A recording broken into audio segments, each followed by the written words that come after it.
Hello बच्चों, आज हम पढ़ेंगे क्लास 8 की साइंस का दूसरा चैप्टर माइक्रो ऑर्गेनिज्म। ठीक है।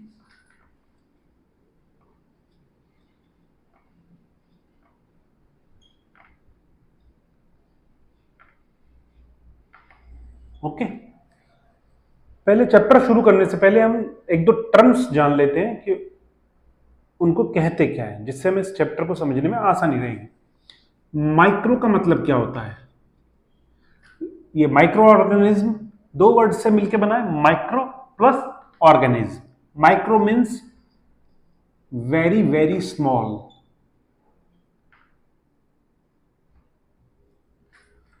Micro means very very small, बहुत छोटा, उसको माइक्रो बोलते हैं। माइक्रो जैसे अब मोबाइल में डालते हो माइक्रो एसडी कार्ड, पहले एसडी कार्ड आता था बड़ा कार्ड, अब चूंकि माइक्रो एसडी कार्ड करते हो छोटा सा कार्ड आता है, एक मेमोरी कार्ड जिसको बोलते हैं, तो उसको माइक्रो एसडी कार्ड लिखा होता है उस पर, कभी देखिएगा आप। तो माइक्रो मीन्स छोटा, तो मोबाइल में जो पड़ा था वो था micro SD card. SD card बड़ा होता है, माइक्रो एसडी कार्ड मतलब छोटा सा। तो micro means very very small. Organism means, organism क्या होता है? A living body. ऑर्गेनिज्म क्या है? एक लिविंग बॉडी है जिसको हम नेकेड आई से नहीं देख सकते। A living body which can not be seen with naked eyes, it can only be seen with a instrument या aided eyes. Aided eye means किसी की सहायता लेके, such as microscope, magnifying glass etcetera. ठीक है। तो माइक्रो ऑर्गेनिज्म दो word से मिलकर बना, micro plus organism. Micro means very small, organism means a living body which can not be seen with naked eyes. तो माइक्रो ऑर्गेनिज्म का मतलब क्या हुआ?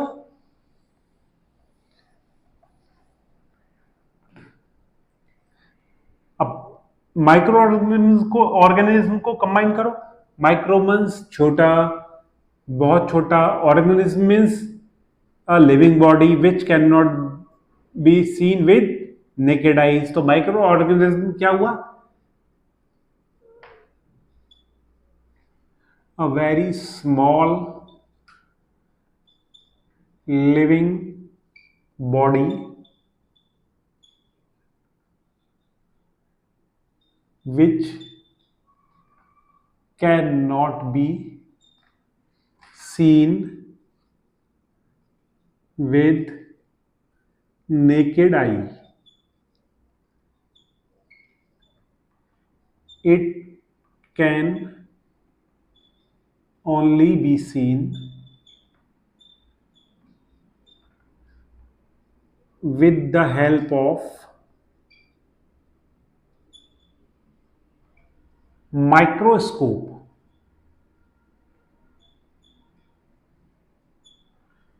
माइक्रोस्कोप क्या होगा? क्या होता है? आपने देखा होगा लैब्स में एक इंस्ट्रूमेंट रखा होता है जिसमें आंख से इस तरह से देखते हैं, आईपीस होता है, नीचे जो भी ऑब्जेक्ट है उसको रखते हैं, कोई भी बॉडी है, कोई पार्टिकल है, कुछ भी जो सैंपल है उसको रखते हैं और आईपीस के थ्रू देखते हैं। उससे क्या होता है? बहुत टिनी पार्टिकल्स, कोई स्मॉल बॉडी जिसको नेकेड आई से नहीं देख सकते पर माइक्रोस्कोप से देख सकते हैं, वो एनलार्ज करता है उसको, बहुत ज्यादा एनलार्ज करता है, वो माइक्रोस्कोप से हम देख सकते हैं। बहुत टेनी पार्टिकल्स या बॉडी जिनको हम आंख से नहीं देख सकते, वो माइक्रोस्कोप से देख सकते हैं।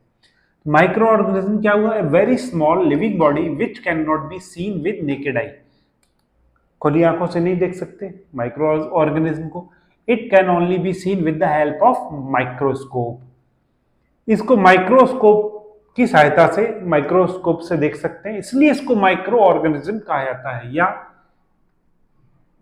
It is also called microbes.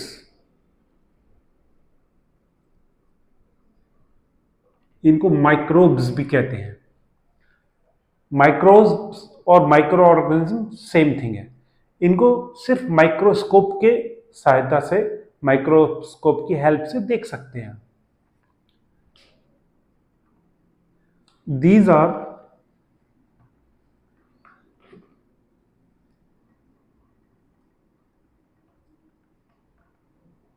Single cell और multi cellular.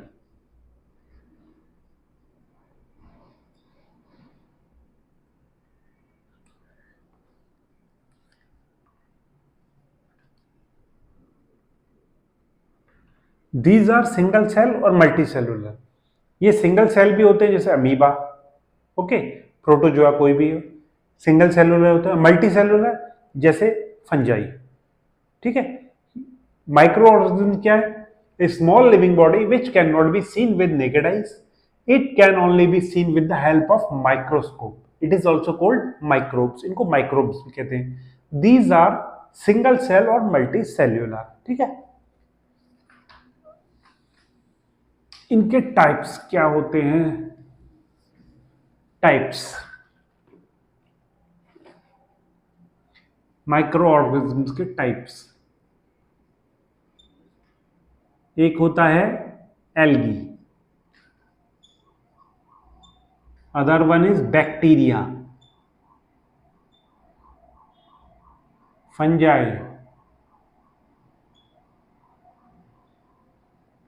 And protozoa.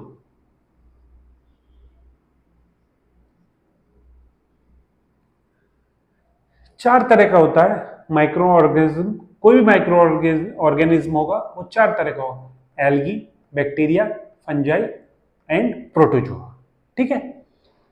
Micro organism या माइक्रोब्स के चार क्लासेस होती हैं। टाइप्स लिख लो चाहे क्लासेस लिख लो।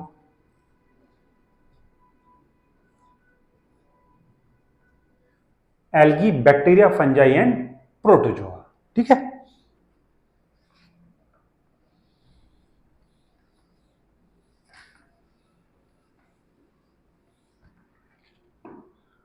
माइक्रो ऑर्गेनिज्म होता कहाँ है भाई? कहीं तो होता होगा।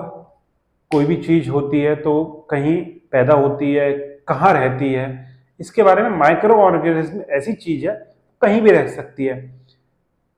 ड्राई स्टेट में भी रह सकती है, कोई ड्राई बॉडी हो वहां भी रह सकती है, एनिमल के अंदर भी रह सकती है, प्लांट के अंदर भी रह सकती है, और आपका ड्राई कंडीशंस में भी रह सकती है, वेट कंडीशंस में भी रह सकती है, हॉट वेरी हॉट कंडीशंस में भी रह सकती है, और आइस कोल्ड कंडीशंस में भी माइक्रो ऑर्गेनिज्म सर्वाइव कर सकते हैं।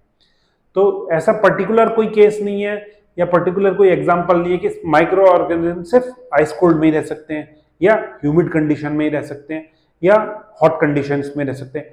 Microorganism can survive in all conditions, very hot, ice cold, very wet, very dry, animal, plants, किसी भी कंडीशन में रह सकते हैं माइक्रो ऑर्गेनिज्म, ठीक है। अब आते हैं नेक्स्ट पे, वायरस। रिसेंटली आपने इसका बहुत नाम सुना होगा, कोरोना वायरस। बहुत 2-3 साल से हम सभी को परेशान कर रहा है कोरोना वायरस। तो वायरस, वायरस क्या होता है? ये भी माइक्रोस्कोपिक होते हैं। माइक्रोस्कोपिक मींस इनको भी माइक्रोस्कोप्स की हेल्प से हम देख सकते हैं, नेकेड आई से इनको नहीं देख सकते, but these are not microorganisms, ठीक है।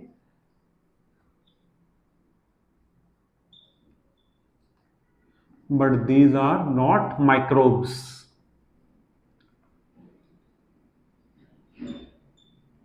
ये माइक्रोस्कोप की हेल्प से तो उनको देख सकते हैं वायरसेस को, पर ये माइक्रोब्स नहीं है। ये अपनी होस्ट सेल में, चाहे एनिमल में चाहे प्लांट में, उसी के अंदर सरवाइव करते हैं, उसी के अंदर रिप्रोडक्शन अपना करते रहते हैं, होस्ट सेल के अंदर ही वायरसेस, ठीक है। वायरसेस से क्या क्या बीमारियां होती हैं, किन बीमारियों के लिए वायरस जिम्मेदार है? या जैसे कोल्ड हो गया, कफ, कफ मीन्स खांसी, कोल्ड हो गया, कफ हो गया, पोलियो, ठीक है। ये कॉमन बीमारियां, फ्लू हो गया, ये इन्फ्लुएंजा भी बोलते हैं, इन्फ्लुएंजा वाला फ्लू, ये कॉमन डिसीजेज हैं जो वायरस की वजह से होती हैं। वायरस भी बहुत टेनी ऑर्गेनिज्म होता है, ठीक है। This is also microscopic but not microbe, ठीक है। इसके जो ये रिप्रोडक्शन करता है होस्ट सेल के अंदर ही करता है, चाहे वो एनिमल में हो चाहे प्लांट में हो, होस्ट सेल के अंदर ही अपना रिप्रोडक्शन करता है। और इसके कॉमन एग्जांपल है कोल्ड, कफ, पोलियो, फ्लू। ठीक है। एक जो बीमारी है dysentery and malaria, these are caused by protozoa. ठीक है। Dysentery and malaria. डिसेंट्री क्या होती है? हिंदी में बोलते हैं पेचिश, और इसको तो मलेरिया बोलते ही हैं।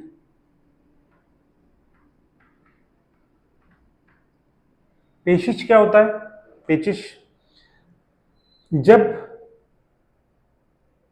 पॉटी में किसी भी एनिमल, ह्यूमन के ब्लड आने लग जाए, ये प्रोटोजोआ से होती है, तो पेचिश हो जाता है, उसको पेचिश बोलते हैं, डिसेंट्री बोलते हैं। मलेरिया क्या है? It is caused by the bite of a particular mosquito, this is called malaria. Fever आता है इसमें, मलेरिया में बहुत तेज ठंड लग के फीवर आता है, बहुत कभी छूटती है, शिवरिंग होने लगती है, हाई फीवर आता है, वो मलेरिया है। This is caused by the bite of a mosquito.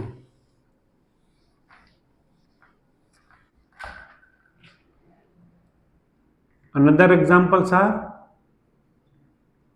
Typhoid and TB, tuberculosis. These are called by bacteria. These are bacterial diseases. ये बैक्टीरिया की वजह से होते हैं, टाइफाइड एंड ट्यूबरकुलोसिस। ठीक है। ये आप याद रखिए, कौन सी डिसीज किसकी वजह से होती है, जैसे पोलियो, आपका flu, influenza, polio, flu, influenza, cold, cough, ये वायरस की वजह से होता है। ठीक है।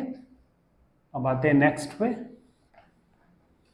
समझ में आ रहा है ना? इस चैप्टर को आप अच्छी तरह रीड करिए। ठीक है।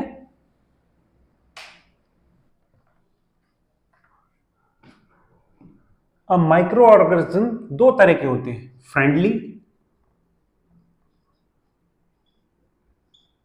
और हार्मफुल।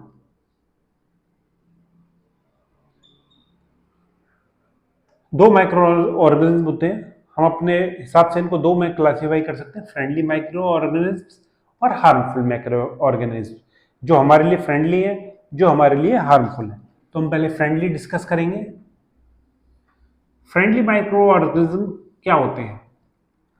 अब डेली यूज में हम लोग क्या करते हैं? कर्ड खाते हैं, ब्रेड खाते हैं, भटूरे खाते हैं, इडली खाते हैं, डोसा खाते हैं, केक खाते हैं, पेस्ट्री, केक। तो कर्ड में क्या होता है, कभी आप उसको माइक्रोस्कोप की हेल्प से देखिए, एक बार कर्ड को रख के एक स्लाइड पे रख के देखिए माइक्रोस्कोप से, तो उसमें दुनिया भर के बैक्टीरिया, बहुत सारे बैक्टीरिया आपको चलते हुए दिखाई देंगे, मूवमेंट करते हुए दिखाई देंगे। वो क्या है? माइक्रोब्स दिखाई देंगे दुनिया भर के कर्ड में। ठीक है। वो जब हम क्या करते हैं, जब कर्ड को जमाते हैं, मिल्क को, तो थोड़ा सा कर्ड मिला देते हैं। अब वो मल्टीप्लाई करने लगते हैं, कर्ड के जो बैक्टीरिया हैं रिप्रोडक्शन करने लगते हैं, और वो कर्ड को बना देते हैं, जमा देते हैं कर्ड को। ठीक है। उसको बोलते हैं लैक्टोबैसिलस बैक्टीरियम। कर्ड को जो बैक्टीरिया बनाता है, जिसकी वजह से कर्ड प्रोड्यूस होता है, उसको बोलते हैं लैक्टोबैसिलस बैक्टीरियम। ठीक है। अब वो कर्ड को जमा देते हैं। इसी तरह क्या होता है, जो हम ब्रेड बनाते हैं और भटूरे बनाते हैं, उसमें हम क्या करते हैं कि यीस्ट लेते हैं। यीस्ट होता है खमीर, जिसको हिंदी में या उर्दू में कह लीजिए खमीर भी बोलते हैं, यीस्ट होता है। तो उसको ईस्ट को हम आटे में मिला देते हैं, और ईस्ट को हम कैसे मिलाते हैं, उसको थोड़ा सा गर्म पानी में मिक्स करके, थोड़ी शुगर डाल के, और उसको आटे में मिला देते हैं, मैदा में, और उसको थोड़ी देर रख देते हैं। थोड़ी देर बाद क्या होता है, यीस्ट रिप्रोड्यूस होना शुरू हो जाता है, और उसकी वजह से कार्बन डाइऑक्साइड गैस प्रोड्यूस होती है यीस्ट की वजह से। और वो जब आटा हमने बना दिया तो अंदर प्रोड्यूस होगी, तो बाहर निकलेगी गैस, तो उसकी वजह से बबल्स आ जाते हैं आटे में, और वो आटे का वॉल्यूम हम इतना करके रखते हैं इतना हो जाता है, आटे का वॉल्यूम इंक्रीज हो जाता है। किसकी वजह से? यीस्ट ने कार्बन डाइऑक्साइड प्रोड्यूस करी, तो उस कार्बन डाइऑक्साइड की वजह से आटे का जो वॉल्यूम है वो इंक्रीज हो जाता है और बबल्स हो जाते हैं। इसी फिनोमेना को, इसी सिद्धांत को, इसी फिनोमेना को हम ब्रेड बनाने में, केक बनाने में, केक मतलब केक की ब्रेड, आप नॉर्मल लीजिए, केक बनाने में और ब्रेड, दोनों में ब्रेड यूज हो रही है, तो ब्रेड बनाने में इसी फिनोमेना को यूज करते हैं। उसमें ईस्ट ज्यादा डालते हैं, ज्यादा देर तक फर्मेंट होने देते हैं और उसको हम यूज करते हैं ब्रेड बनाने में, ठीक है। भटूरा भी बनाने में इसी ये यूज होता है, इडली बनाने के लिए भी ऐसे यूज होता है, चावल की बनाए चाहे हम रवा की बनाए, सूजी, तो सेम प्रोसेस यूज होता है।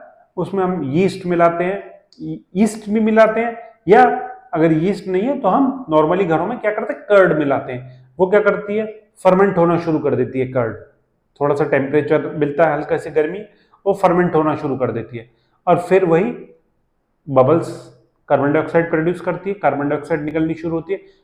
अब चूंकि वो पूरा आटा मला हुआ है, पूरा आटा बना हुआ है, तो उसमें से बीच में से निकलती है तो बबल्स क्रिएट कर देती है, उसका वॉल्यूम इंक्रीज हो जाता है। और हमारे ये माइक्रो ऑर्गेनिज्म फ्रेंडली वे में कहाँ यूज होते हैं, सॉइल फर्टिलिटी इंक्रीज करने में। माइक्रोब्स का बहुत बड़ा रोल है सॉइल की फर्टिलिटी को इंक्रीज करने में। अब हम देखते हैं क्या सॉइल की फर्टिलिटी कैसे इंक्रीज होती है। जब जो एटमॉस्फेयर में नाइट्रोजन है उसको ये एब्जॉर्ब करते हैं बैक्टीरिया, नाइट्रोजन फिक्सर्स बोलते हैं बैक्टीरिया, नाइट्रोजन फिक्सर्स बैक्टीरिया, वो एब्जॉर्ब करते हैं और उसको मिट्टी में लेके धीरे धीरे पेड़ तक, उसके फल तक, फ्रूट तक ट्रांसपोर्ट करते हैं। सॉइल फर्टिलिटी भी इंक्रीज होती है। और दूसरा कैसे सॉइल फर्टिलिटी इंक्रीज करते हैं, आपने कभी देखा होगा गाँव में जो बच्चे गाँव में जाते हैं, रहते हैं, या देखा होगा कभी आपने, कभी किसी में जा रहे, सिटी से ट्रेवल कर रहे हैं, बीच में गांव पड़ते हैं, तो गांव के बाहर या खेतों के आसपास गोबर का एक ढेर लगा रहता है। अभी मैंने लास्ट चैप्टर में पढ़ा था मैन्योर, ठीक है। मैन्योर क्या होता है, सड़ी हुई खाद, एनिमल वेस्ट या प्लांट वेस्ट से बनाते हैं। वो कैसे बनाते हैं, वो माइक्रोब्स के एक्शन से ही बनाते हैं, ठीक है। अब उस चैप्टर और इस चैप्टर में इसको कोरिलेट करो, मैन्योर एंड माइक्रोब्स को। तो होता क्या है, जब काऊ वेस्ट, काऊ डंग होता है या बफेलो डंग होता है, उसको बाहर खेतों के बाहर या गांव के बाहर एक पाइल कर देते हैं, ढेर लगा देते हैं, उसका पहाड़ सा बना देते हैं, छोटा ढेर लगा देते हैं। वो एटमॉस्फेयर में पड़ा पड़ा पड़ा पड़ा पड़ा धीरे धीरे सड़ने लगता है। सड़ने मतलब वो डिकम्पोज होना शुरू हो जाता है।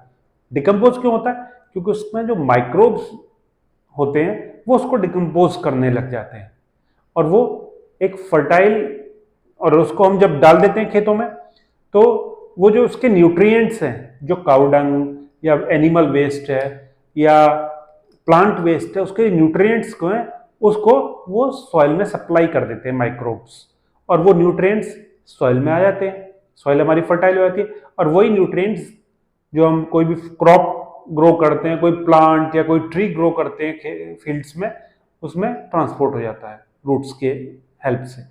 तो इस तरह सॉइल की फर्टिलिटी भी बढ़ाते हैं माइक्रोब्स, ठीक है। फिर एक इसका कमर्शियल यूज क्या होता है माइक्रोब्स का, हम लोग क्या, एक आप कभी घर पे एक्सपेरिमेंट किया होगा, मैंने तो किया है, कि एक कप में गर्म पानी लीजिए थोड़ा, उसमें यीस्ट डालिए और थोड़ा शुगर डाल के चम्मच से अच्छी तरह घोल के 4 to 5 आवर्स के लिए ढक के रख दीजिए। जब 4 to 5 आवर्स के बाद आप खोलेंगे तो उसमें एक अलग स्मेल आती है। वो किसकी स्मेल होती है, अल्कोहल की, वो अल्कोहल की स्मेल होती है। तो क्या करता है यीस्ट, यीस्ट जो है, जो शुगर होती है उसको फर्मेंट कर देता है, शुगर को फर्मेंट कर देता है और वो अल्कोहल प्रोड्यूस कर देता है। तो जो स्मेल आती है वो अल्कोहल की होती है। तो अल्कोहल के प्रोडक्शन में, वाइन के प्रोडक्शन में, विनेगर के प्रोडक्शन में माइक्रोब्स बहुत बड़ा रोल प्ले करते हैं। वाइन में क्या करते हैं कि शुगर को यीस्ट मिला के रख देते हैं, डिफरेंट टाइप्स के यीस्ट होते हैं, उसको मिला के रख देते हैं, बहुत दिनों तक रखते हैं तो फर्मेंट हो जाती है। इस प्रोसेस को कहते हैं फर्मेंटेशन, फर्मेंटेशन ऑफ शुगर, ठीक है, conversion of sugar, sorry, conversion of sugar into alcohol is called fermentation, ठीक है। या इसको दूसरे पॉइंट्स में कह सकते हैं कन्वर्जन ऑफ शुगर मॉलिक्यूल्स या okay conversion of sugar into alcohol is called fermentation. Fermentation को डिस्कवर किया था साइंटिस्ट लुई पॉस्चर ने। फर्मेंटेशन को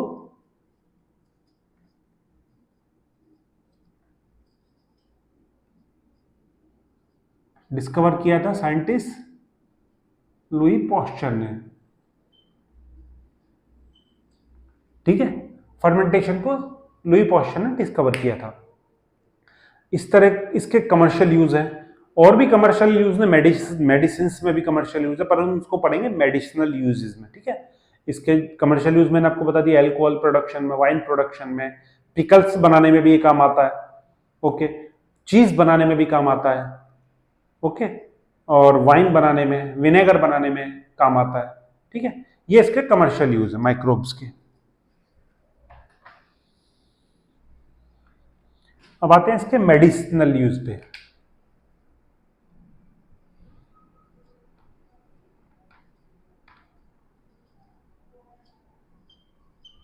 इसके मेडिसिनल यूज क्या है?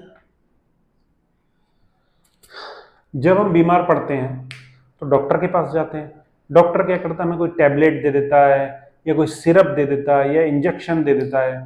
जैसे आजकल एक टैबलेट चल रही है एजिथ्रोमाइसिन, कोरोना पीरियड में बहुत चली एजिथ्रोमाइसिन टैबलेट। उसमें क्या होता था, गले में दर्द हुआ, थोड़ा सा तबीयत थोड़ी सी वो लगी तो एजिथ्रोमाइसिन ले ली। वो एजिथ्रोमाइसिन क्या है? It is antibiotic. एजिथ्रोमाइसिन क्या है? एंटीबायोटिक। ऐसे ही बाजार में बहुत सारी एंटीबायोटिक आती हैं, जैसे स्ट्रेप्टोमाइसिन, पेनिसिलिन, एजिथ्रोमाइसिन। ठीक है, इस तरह बहुत सारी एंटीबायोटिक आती है। हर एंटीबायोटिक एक स्पेसिफिक डिजीज को क्योर करती है। सपोज करिए आपके गले में दर्द है, ये नहीं कि आपको कोई और एंटीबायोटिक काम आ जाएगी, उसके लिए एक पर्टिकुलर एंटीबायोटिक का ग्रुप है, सिर्फ वही आपको क्योर करेगा। पेट में इन्फेक्शन है, उसके लिए पर्टिकुलर एंटीबायोटिक का ग्रुप है, वो आपको क्योर करेगा।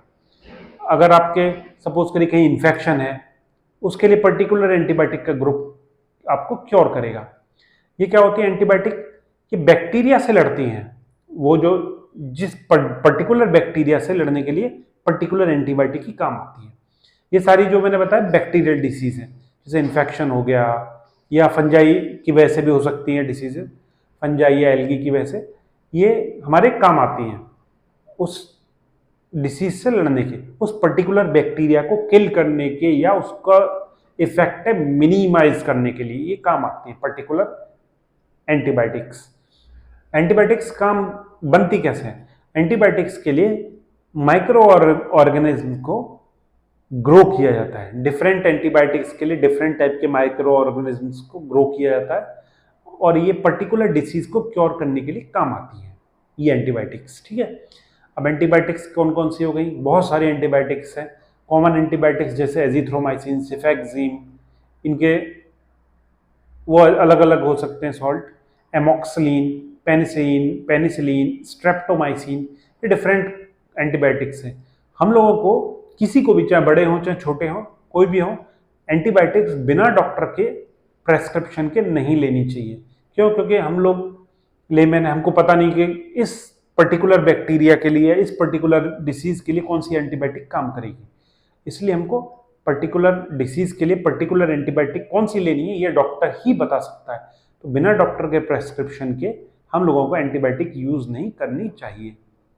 ठीक है, अब आते हैं वैक्सीन्स क्या होती हैं।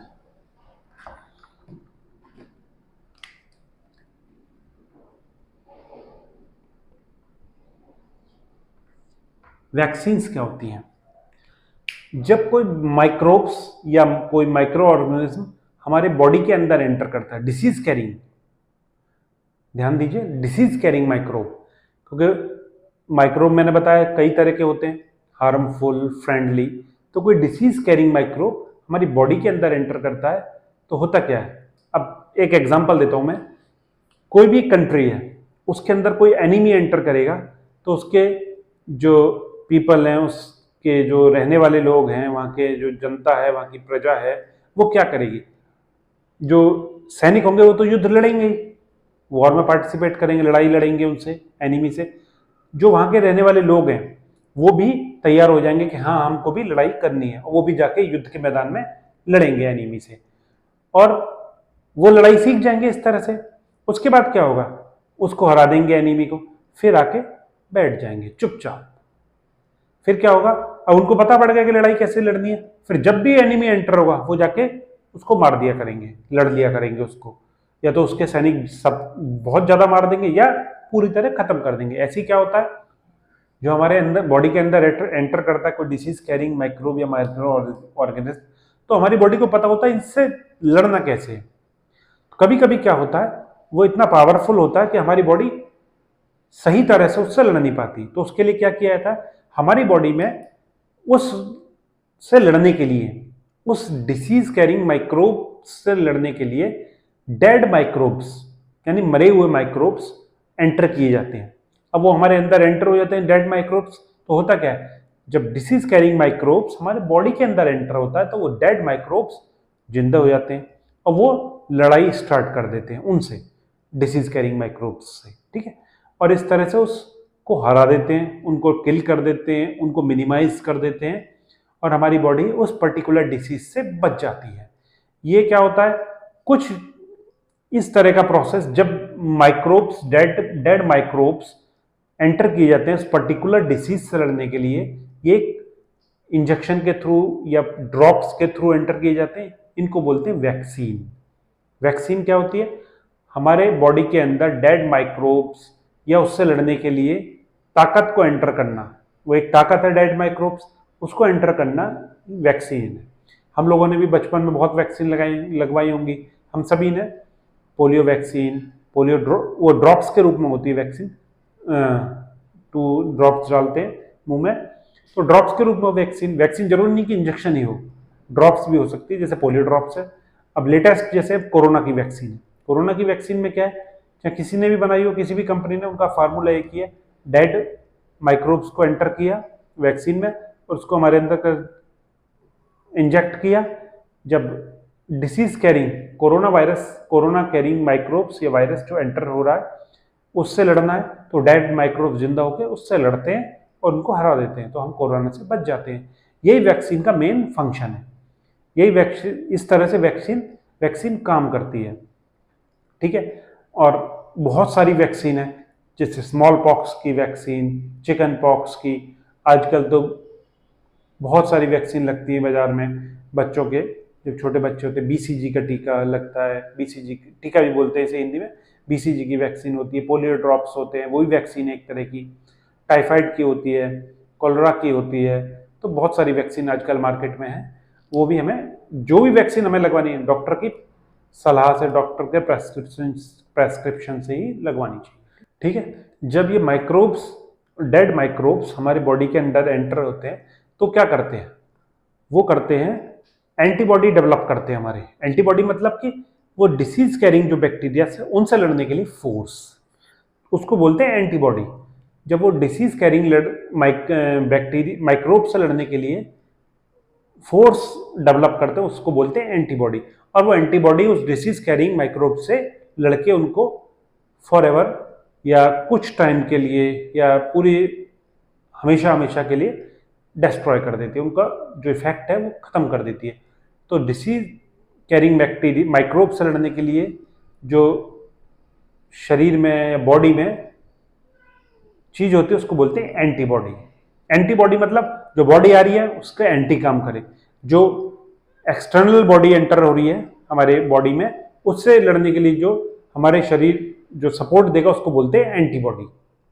उस बॉडी के against is antibody, this is the function of vaccine, ठीक है। और नेक्स्ट क्या है, सॉइल फर्टिलिटी बढ़ाने में, वो तो मैंने आपको बता दिया, बाय फिक्सिंग नाइट्रोजन। हम कभी कभी क्या देखते हैं कि अगर कोई, आपने देखा होगा गांव में, मोस्टली गांव में, शहर में तो इतना नहीं हो पाता, गांव में क्या होता है, कोई पक्षी या कोई जानवर मर गया, वो खेतों में पड़ा हुआ है या कहीं पड़ा हुआ है, तो धीरे धीरे कुछ दिन बाद आप देखोगे वो धीरे धीरे गायब होने लगता है। वो गायब क्या होता है, माइक्रोब्स उसको डिकम्पोज करते हैं और उसके जो बॉडी के न्यूट्रिएंट्स हैं उनको डिकम्पोज करके सॉइल में मिक्स कर देते हैं और जो उसके उनके न्यूट्रिएंट्स वो सॉइल में मिक्स हो जाते हैं, तो वो सॉइल की फर्टिलिटी को बढ़ा देते हैं। सेम प्रोसेस है मैन्योर का, सेम फंक्शन है मैन्योर का। इसी तरह जैसे एनिमल बॉडी को मिला दिया, ऐसे ही जो पेड़ पौधे हैं उनके पत्ते गिरते हैं खेतों में, धीरे धीरे वो मिट्टी में मिले, धीरे धीरे डिकम्पोज हुए और उसी मिट्टी में मिल गए और अपने न्यूट्रिएंट्स मिट्टी में दे दिए। माइक्रोब्स क्या करता है, उनको डिकम्पोज करता है, उन प्लांट्स को, उन लीव्स को, और उसको डिकम्पोज करके उसके न्यूट्रिएंट्स और जो मिनरल्स जो भी कुछ होता है न्यूट्रिएंट्स, उनको मिक्स कर देता है सॉइल में, और इस तरह से सॉइल की फर्टिलिटी बढ़ जाती है।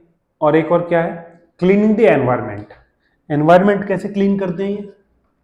अभी जैसे मैंने आपको सॉइल की फर्टिलिटी बताया, उसी में एक पॉइंट है क्लीनिंग द एनवायरमेंट। तो एनवायरमेंट को कैसे क्लीन करते हैं? जैसे मैंने अभी बताया कि कोई एनिमल, डेड एनिमल है, खेतों में पड़ा हुआ है, धीरे धीरे आप कुछ दिन बाद देखेंगे कि उसकी बॉडी धीरे धीरे गायब होने लगती है। गायब होने मतलब धीरे धीरे कम होने लगता है, उसका जो बॉडी का वॉल्यूम जो पड़ा है वो कम होने लगता है। क्यों? क्योंकि जो माइक्रोब्स होते हैं जमीन में पड़े हुए या कहीं भी माइक्रोब्स होते हैं, वो उसकी बॉडी को डिकम्पोज करते हैं और उसकी बॉडी के जो न्यूट्रिएंट्स हैं उनको मिक्स कर देते हैं सॉइल में, और इस तरह से एनवायरनमेंट को क्लीन कर देते हैं।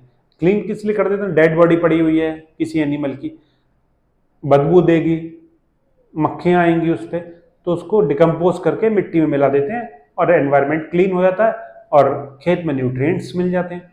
ऐसे ही जो पेड़ पौधे होते हैं उनकी लीव्स गिरती हैं।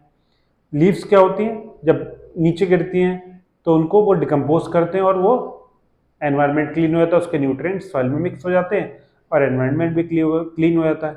ये माइक्रोब्स और माइक्रो ऑर्गेनिज्म एनवायरनमेंट क्लीनिंग का भी काम करते हैं। ओके, अब हम कल पढ़ेंगे इसके आगे का चैप्टर। ओके।